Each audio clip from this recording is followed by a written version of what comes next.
Good morning, everyone. So this is a joint work with my colleague Richard Nock, and this is about a generalization of Bregman divergence using an extension of convexity, ordinary convexity, that is called comparative convexity.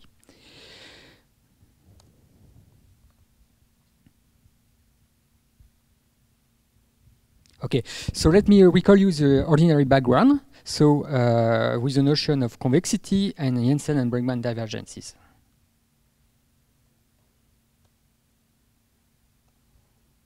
Okay, so in 1906, Jensen introduced the midpoint convex property of a function f, and it is said that f satisfies the midpoint convex property if we have this inequality here.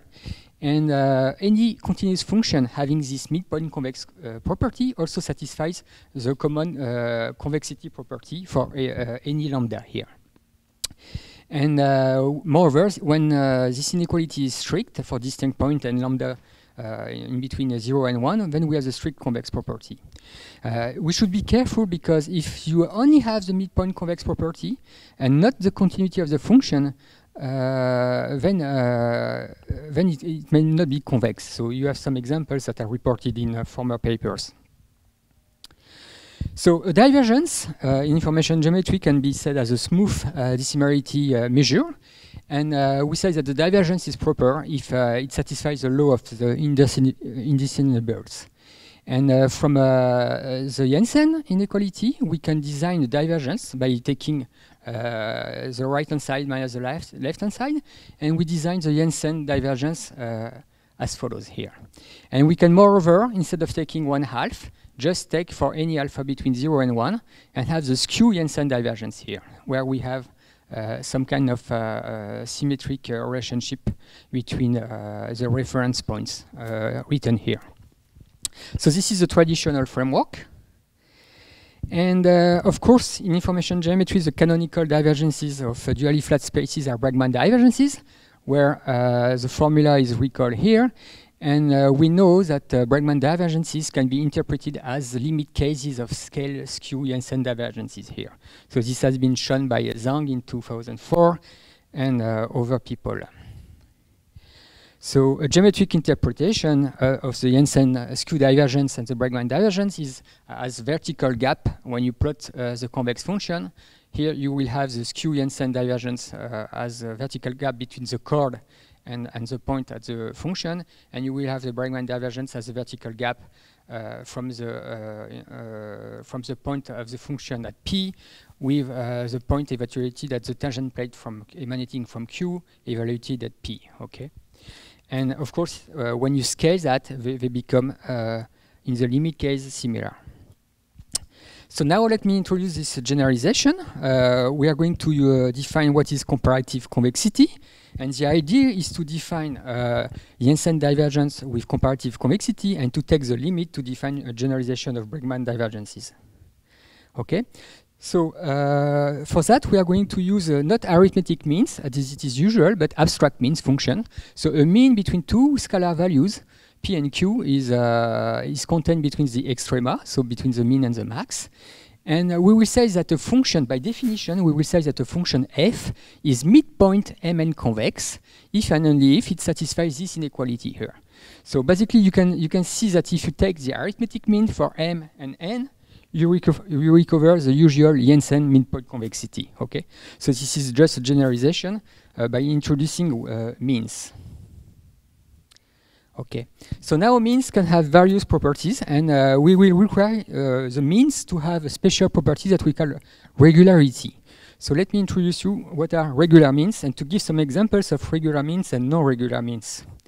So we say that a mean is regular if it satisfies the following 4 properties. It should be homogeneous, so for a positive constant lambda, it should be 1 degree homogeneous. It should be symmetric, continuous in each variable, and also increasing in each variable. So if you take the power means or the Holder means, which are defined in this equation, and if you by a limit case you take P0 to be the geometric mean, then you have for delta belonging to R a smooth family of order means. Then those means are regular. They satisfy those four properties.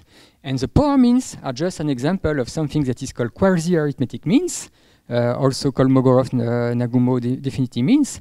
And the quasi-arithmetic means also satisfy those properties, so they are regular means. Okay, and they include the very famous Pythagorean means, arithmetic mean, geometric mean, and harmonic mean.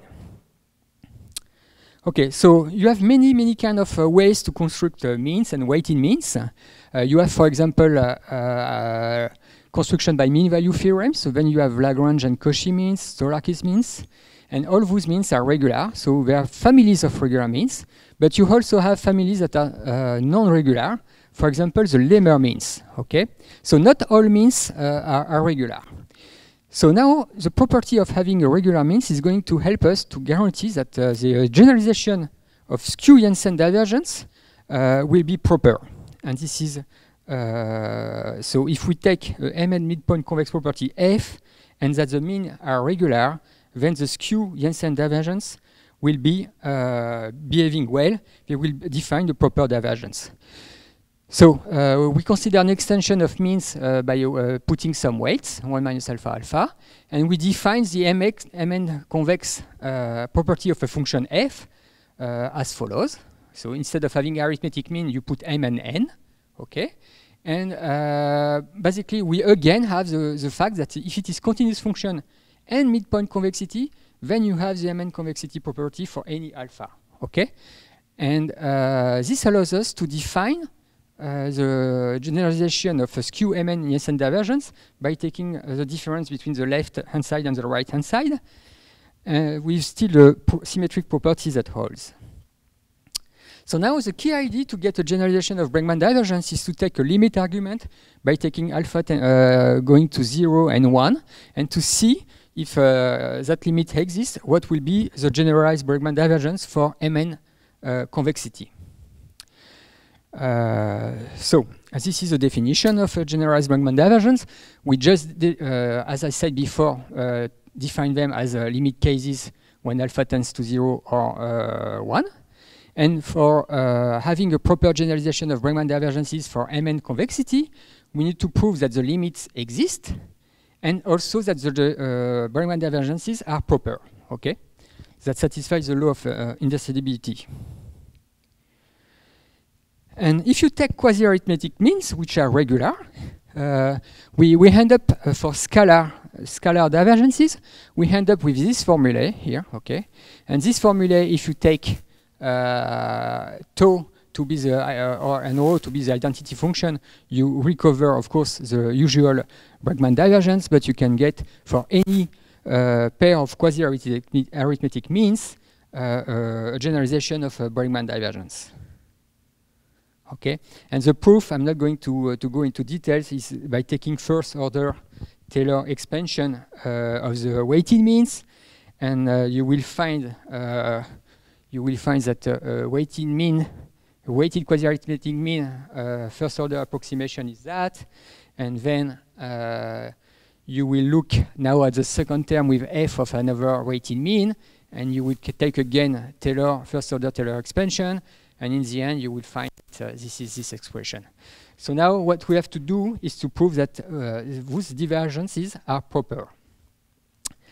So if we take another function j, and we define j to be the composite of tau, f, and rho minus 1, then by taking the derivative, we get also, this is a convex function, and then we get this expression of a divergence here.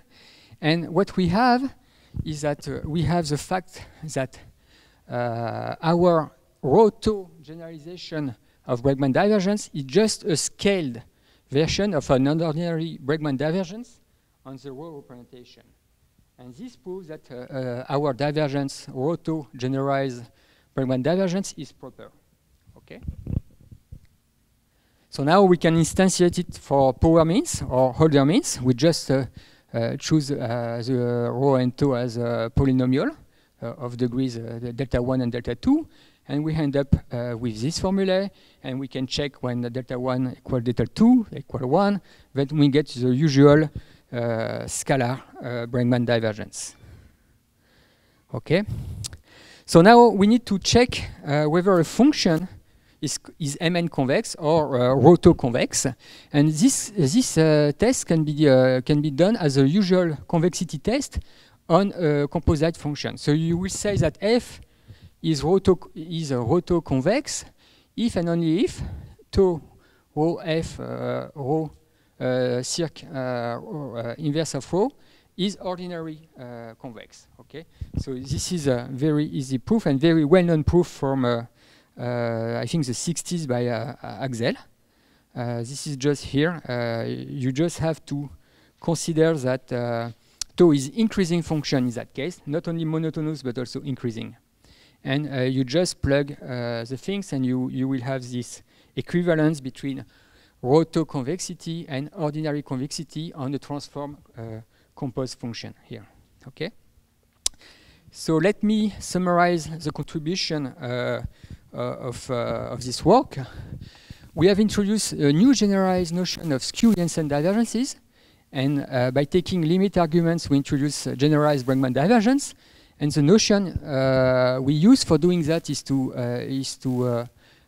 play with comparative convexity. And we got some new formulae for quasi-arithmetic Bregman divergences and a subfamily of it that are power mean Bregman divergences.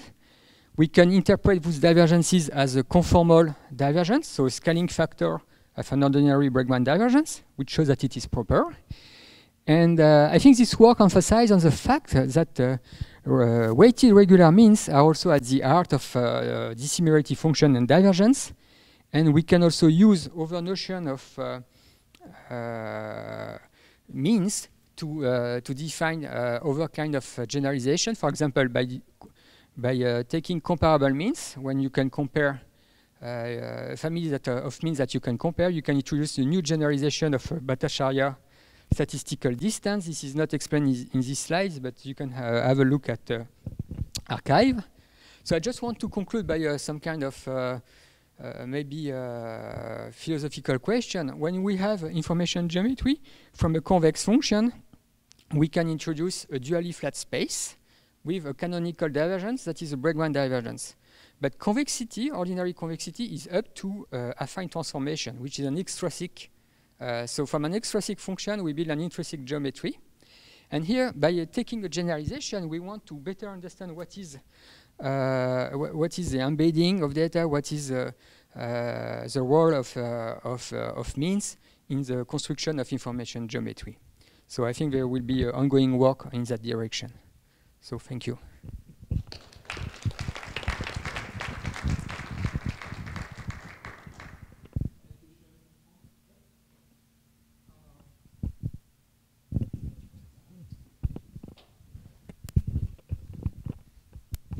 Thank you. Thank you. Maybe you know that Chento's characterization gives the unique Riemannian metric and dualistic affine connections. And any divergence function also associated with one Riemannian metric and two affine connections. Can you characterize your class of divergence function is characterized in the sense of such a differential geometric idea? This is a very interesting question and fundamental question that need to be answered for sure. So I think there are two elements of an answer. The first one is that for any divergence, as you work, we can build a dually structure by taking second and third order derivative. So this should be computed and see what kind of dual connection we have compared to the metric. Yeah. So this is just calculation that should be done on that. I have no answer now because I didn't do the calculation yet. Mm-hmm. And the second part of my answer, which is more interesting but very difficult, is that Chenchov used category theory and Markov morphism on finite discrete sample space to prove unicity of Fisher information and alpha connection. But even in the continuous case, and the things are more delicate, and it will be nice to see what is an axiomatization that leads this kind of divergence. This I have no idea now, but maybe you can give me some hints at that, I guess. Yeah, thank you. Thank you.